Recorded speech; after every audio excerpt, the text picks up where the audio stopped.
Welcome to the Witch Doctor Zuni starter build for Diablo 3, patch 2.6.6 in season 18.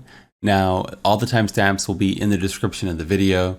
And this video is like a Zero to Hero series where we take you from level 1, walk you through all the builds up until you're going into endgame content. First things first, the best way to start out any season is to save your Challenge Rift bag. It reset today, here Monday. So don't do it. If you've done it already, then no harm, no foul. You can still start this season off a lot of different ways. Witch Doctor's pretty powerful.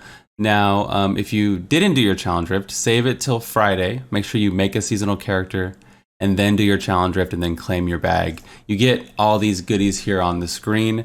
Lots of amazing stuff. You can unlock all your professions fully. You can do one free Hope of the Cain upgrade, and you can cube something. You have like a lot of DBs to do all this stuff. So it's lots of freedom early game to get you going in the right direction. Since we have all these blood shards, we're gonna start the video off with level 1 blood shard recommendations. I found Witch Doctor to be extremely easy with absolutely no multipliers, nothing in the cube. Like, it didn't need any help whatsoever. It was really powerful even with just yellow gear. So feel free to do whatever you want with the bag, but if it was me and I was starting Witch Doctor, I'd probably wait till about level 34 or so, and that's when a lot of helms become available. And these helms can really augment the way that you play and your damage specifically. So at level 34, if you roll helmets, you have the basic helmets in the item pool, and you have voodoo masks. So you can get the Carnival, which gives you 10 fetishes. It's actually really powerful and gives you a nice boost, and it does synergize with the Zuni set. You can get the Mask of Jaram. Pet damage is increased by up to 200%, and obviously it's a pet build kind of with Zuni, so that's really awesome. The Quizzicoatl, we're going to be using Haunt in this build, and you can also use Locust Swarm down the road, especially once you get the Ring of Emptiness. So Quizzicoatl is really good. Split Tusk is probably the weakest option here. You can also get a Leoric's Crown, which gives us cooldown reduction or XP boost depending on your leveling or when you hit 70. Deathseeker's Cowl is okay, Broken Crown's okay, and Blind Faith is okay. So you have about, say, 4 out of 8 chance to get something good, and that's what I would go for. You can make the case to go for rings, and I wouldn't be a bad decision because, again, like I said, Witch Doctors don't need help, especially with the build that I'm going to show you. So if you want to go rings and go for that big short man's finger or something like that, you're more than welcome to. If you're playing solo and you're going to be doing massacre bonuses the entire time, the best option for you is going to be Pox Faults. It's super high dot. It's a 550% weapon damage dot. And it's just really good to poison enemies and keep kiting and pulling. And it synergizes nicely with Haunt. You just have more dots out on the battlefield. So I would go Pox Faults if you were doing massacres specifically. But even if you're doing rifts, it's not a bad option. But since I don't think Witch Doctor needs help, me personally, I'll probably just go Helms. While leveling up with the Witch Doctor, make sure to grab your follower weapon at level 1. At level 10, rings and amulets become available at fence vendors. I really like the fence vendor in Act 2 specifically. Let's just go over there so I can show you guys. All the vendors in general, since you will have so much gold from the Challenge Rift cache, everything is really close here in Act 2 in terms of vendors. So you can actually hit the fence vendor really close, and Act 5 has a quick fence vendor as well. If you just want to check for rings and amulets, Act 2 and 5, you can see it's right down here. This is probably even closer, but there's a lot of other vendors in general. It's right here. And you can see the trinkets, there's amulets and rings, and you should have 5 million gold, so you can definitely afford the vendor stuff. While leveling up, you want to save random legendaries you get to put in the cube or for your follower. It'll make you more effective later on. You can just get the max value in the Kanai cube.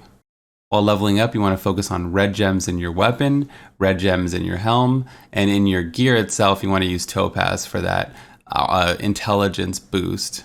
Once you hit 70, you have the time to sit there and min-max and get the most value out of your crit and crit damage. It's always good to have like a 10-to-1 ratio. So like 30 crit versus 300% crit damage. That's why we focus on green gems at 70, because that's when you have time to sit there and make your gear. You're not going to sit there and min-max your gear at level 61 because you hit 62 and you're going to get an upgrade and it's going to change things, or you might get something else that augments the way you play. So it's better just to do it when you hit 70.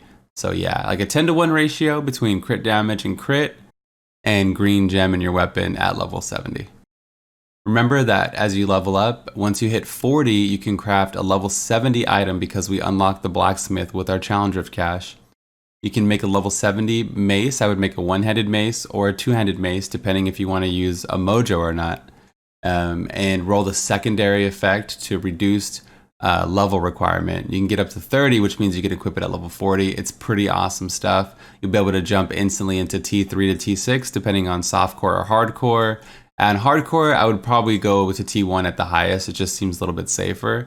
And always make sure you equip your spirit vessel whenever you get it on hardcore, right? At level 61, you get the ROS gear starting to drop. So make sure to keep an eye out for all the potential upgrades for your weapons, for your gear, and all that stuff. In addition, look out for jewelry specifically, like double crit main stat jewelry, whether it's rings and amulets, because some of the level 61 stuff is better than the level 70 stuff. So like a level 70 legendary amulet with no affix, maybe it has strength and whatever, but then you have a level 61 yellow that has, 100 crit damage, 10 crit, and main stat is going to outperform it completely, right? So look for those high stats, those triple stat rings and amulets. So you hit 70, congratulations.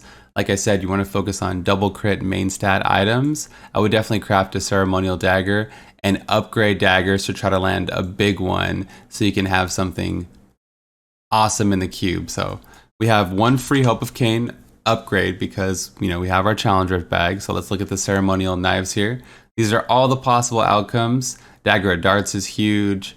The Barber is a nice multiplier. So there's a lot of good ones here. I would definitely just do daggers for sure. And then you can get like even the Montezuma knife for speeds. There's some speed builds that involve that. Or if you haven't got any voodoo masks along the way, you can make a specific Witch Doctor voodoo mask and upgrade it and try to get one of these as well. So daggers or voodoo masks are both valuable options, valid options, I'd say. Again, don't do helms. Make sure they say ceremonial helm because there's a huge difference. Or voodoo mask, sorry. A voodoo mask. It's different. You won't ever get the one you're looking for if you do the normal helmets. And that goes out for a lot of classes. Make sure you pay attention before you do it. Monks don't have helms, they have spirit stones. Crusaders have shields and crusader shields, like regular shields and crusader shields, right? So just keep an eye out with that. I'll put a link to everything in the description. Like this D3 planner we always use is going to be in the description. My tier list, all the resources will be there for you guys.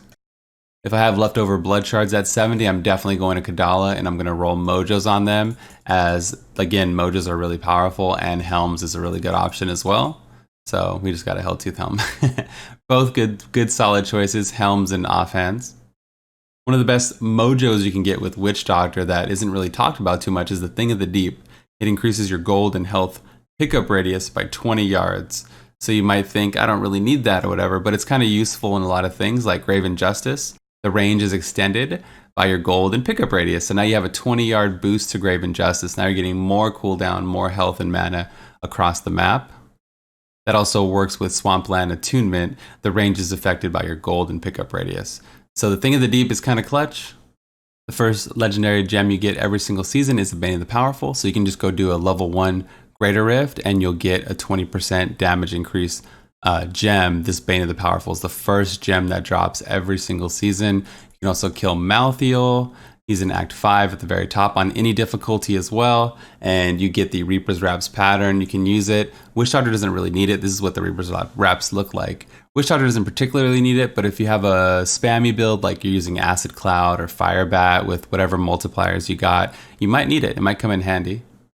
Remember this season specifically and going forward, once you unlock your blacksmith all the way to level 12, you unlock the Sage set and you can use the Sage set right away to get those early game Death's Breath even faster than ever before. So it should automatically learn. You just go to your forge and craft it. And remember there's a belt that they added to the set. So you can definitely wear like the Zuni set with the Sage set. All right, so with the Witch Doctor build, I took the same approach I did with the Necromancer. I wanted one build to rule them all again, that you can play at yellow 70 gear, like fresh level 70 gear, the 4-piece and the 6-piece bonus. And then that'll be like one encompassing build that you just have to learn one time. You don't have to fiddle back and forth with it for every step of the way. This build is really awesome and I'm going to showcase it with the 2, the 4, with none, the 4-piece and the 6-piece bonus just to kind of show you the different levels of the game. It's really awesome. So you spam Haunt and you basically have infinite mana because of Rush of Essence is giving you your mana back. It makes it almost like it doesn't even cost any mana because you're constantly getting more mana than you invest, right? So it's 50 mana to cast, but you get 100 mana back, so you can spam it indefinitely. As you're spamming a lot, you're summoning more fetishes to your side to do damage for you. And Graven Justice is lowering the cooldown of Severance, which makes you like a little bit of a speedy / mobile build. Spirit Walk also makes you invulnerable so you don't take any damage. I have Fetish Army out just as a cooldown, but until you get the 4-piece Zuni set, they will desummon, I believe. The Burning Dogs is so powerful, they're going to ignite enemies on fire and do some nice AoE. And the Garg does a nice AoE cleave as well. And they're both boosted by Midnight Feast. So Midnight Feast buffs their damage by 50% and you get an extra dog. So they're burning and cleaving. It's just fire and ice. It's glorious. So you just spam and use Piranha to group them up. And that's it. Have your pets out and win. Just keep spamming. So again, no Paragon was used in the making of the video. We don't even have any multipliers, right? A lot of the other classes we had to use multipliers. And if you do get something along the way, feel free to try to work it into the build. There's a little bit of leeway room. I would just leave Rush of Essence with Haunt. That's just a really good base, and then you can kind of mix in whatever you want. So here we are. We're just going to summon all of our pets and start spamming. I'm going to summon the daggers also. And I was pleasantly surprised with Witch Doctor, man. And you can level, like this can be your leveling build as well. When you're leveling, you definitely want to focus on pets. I don't know if I forgot about that in the video, but you definitely want to focus on pets in general and Haunt. Those are really good spells for Witch Doctor. Witch Doctor is the fastest leveling class, especially if you get those Poxfalds rolling in and you have Haunt spamming everywhere. It's pretty good. So let's go ahead and just maybe find an elite. You just keep constantly haunting different, and then we're using Lingering Spirits. I went back and forth between the Poison Spirit and the Lingering Spirit. I just feel like overall you get more value out of Lingering. Once it kills the target, it looks for another target. So you're getting like more value out of each cast. But the Poison one was tempting because, you know, more damage is always nice. But as you can see, we pretty have a nice and easy start here. And you just kind of throw out your haunts everywhere. And anything you get along the way, make sure you build around it. Let's switch to the 4-piece, and we're going to use this. We're going to go through our season journey with the starter video, and we're going to go through, and then we're going to get our 4-piece here. So this is what it would look like with our 4-piece bonus. You can do it on any difficulty if you like. Once you get the Zuni set equipped, the 2-piece lets your fetish army last forever, basically, until they die. The 4-piece, you take 3% less damage for every fetish you have alive. So that counts toward your temporary ones, and it counts toward your main ones. So you're pretty tanky as a Witch Doctor with your 4-piece set bonus. So we should have no problem going after this GR20 clear, and then we'll show that. It doesn't give you any damage, actually, but it's good enough to clear. And we did check, Zuni Masa offhand gives you fetish damage always up to 25%, but it drops with your 6-piece bonus. So we went back and watched some YouTube videos, and we saw that you get your offhand, it's in the last bag. So when you get your 6-piece, that's when you get your Zuni. So you actually get the ring with your 4-piece set. So you might be able to slot in that Bane the Powerful early. Here we go, 6,900 main stat, jumping on a GR20 here to get our 6-piece bonus. Same concept, summon all your pets, jump in, I'm a Piranha to group them and start spamming. As things start dying around me, the Graven Justice will start ticking and you'll see the cooldowns coming up more and more. Let's go find an elite here, get something challenging. There we go, we got an elite. I'm actually in a bad position, but we have our Severance and now we're good. Again, Severance makes you invulnerable to damage for 2 seconds. I'm getting surrounded here. I'm gonna reposition. So you can kind of cut across the battlefield, or it's probably best in slot for hardcore as well. I pick up all these things. Lacumba Bracers would be nice to get while leveling. You can probably swap in Soul Harvest with something if you want to do that. Maybe you can take off Piranha for Soul Harvest with Lacumbas, or if you want to drop the dogs, that's totally fine. I'm a big fan of the zombie dogs, especially at a low level. Those burning dogs, I think, put in a lot of work. Let's pick up these globes here. I was pretty impressed with this build. I was pretty impressed that we found something that we don't have to, we don't have to have a multiplier. If you guys, accidentally did your challenger for the week, it won't actually affect your start at all, right? Because you still would have all the stuff. You'd be able to use the majority of the strategy today. and you just spam away, man. It's pretty good. Let's keep pushing in. There is a Gazing Demise you can get at level 1. And Spirit Barrage, it's a Spirit Barrage item, and it's really powerful. So you can definitely go for that as well. I just, I want to keep it cohesive all the way and what I think would work. And this is good. Like, you don't even need it, right? You can see, like, with nothing at a low level, we can clear. So there's really no reason for you to waste resources on something that you're not going to use. All those blood shards can go towards something that you can use the whole season or later on, like a ceremonial helm or something like that. And witch doctors are famous for having the fastest leveling method again, so it doesn't really make sense, but it wouldn't, however you want to play your seasons, totally fine. It's your happiness. We only get like 4 seasons a year, so you might as well enjoy it, whatever pumps you up the most. So look at the progression, just sitting here spamming. We had Ghost too, and it was a pretty tough map with Lashers as well. Congratulations, you just beat GR20. You got your 6-piece set bonus rolling in. Now enemies hit by your mana spenders, which is Haunt, we've been using, right? Take 15,000% increased damage from your pets for 8 seconds. So we continue spamming and completely playing the same exact build we just did. So let's jump into like a T7 equivalent. I'll probably go over the difficulties again in the video. T1's good because that's when you get set items. So you actually don't get any set items until you start farming on T1. T7 is really good because the jump for your first DB goes from 75 to 90. So on a T6, elites have a 75% chance to drop a DB, which is pretty good. But if you go one higher on a T7, it's a 90% chance. And then on T11 is better than T10 because it goes from 50% to 90% jump for DBs for your second drop, right? So there's a 50% chance to get your second DB on T10, a 90% chance to get a second DB on T11. So in your head, T1, T7, T11, those should be the 3 difficulties in your brain. And then after that, it doesn't matter. You just farm on what's efficient. So now that we have our 6-piece, we're jumping on like a T7 level equivalent, and then we'll kind of showcase the build here. I'm going to summon everything and start spamming away. So even if you have to do like lower level content just to get your 4-piece, I think that's really important. Oh man, we're taking a lot of damage. We got to build up our fetishes. Remember, there is a little bit of build up time. I almost died in the last rift also.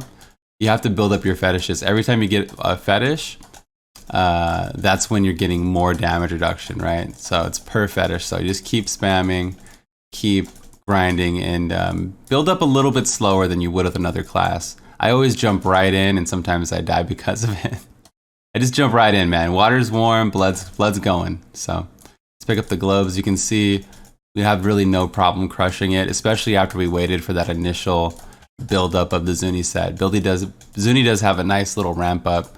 I guess kind of like Archon Wizard, where you build up, and then now your stacks keep you alive and all that stuff. So look at the damage on that. Yellow, just crazy. And let's pick up the globes. And again, we have nothing but, look at the progression. And we have nothing but the 6-piece bonus. Nothing is affecting testing whatsoever. But if you do want a multiplier, you could roll Gazing Demise at level 1. It's the only mojo available, and you can maybe use it instead of Haunt if you wanted to. I just love Haunt. I think it's great. And you'd be using it while Massacre bonusing also. There's nice synergy all the way. Look at all these little guys, man. They're crazy, dude. If you look at the tier list we have for the season, you'll see right on top is the Lawn Dagger Dark Carnival Witch Doctor. So this stands for Legacy of Dreams or Legacy of Nightmares, whatever you want to call it. This is like the non-set version, is S tier in my opinion. Super powerful. It takes advantage of the Echoing Fury and the Squirt's Necklace, and I think it's going to jump up to the S tier. Worst case scenario, it'll be like 135 in the A tier. So that's your best build. I'll include that in the description. Jade Doc, Jade's insane. It does take advantage of the Captain set as well. I'll put a push build for that in the description. Those will be your 2 big bangers. Now you can play Zuni. I'll include any Zuni stuff I can as well. Zuni's pretty powerful. But if anything, you can use Zuni to farm these other 2 powerhouse type sets. This is the Lawn Dagger Dart build that I was showcasing. It's like a generator build, and you spam Poison Dart, Spine Dart. It's really good. We did like a 124 last season with it as like our 3rd alt for the season. So it's a pretty good build overall. And then here's like a Jade push build. It utilizes the new captain set like we were talking about. It just gives them more damage and it pushes them over the top a little bit. So if you think about it, Jade could always use the Endless Walk set. Now they can use the captain set also. The captain set is like a focus and restraint power. It's actually stronger than focus and restraint.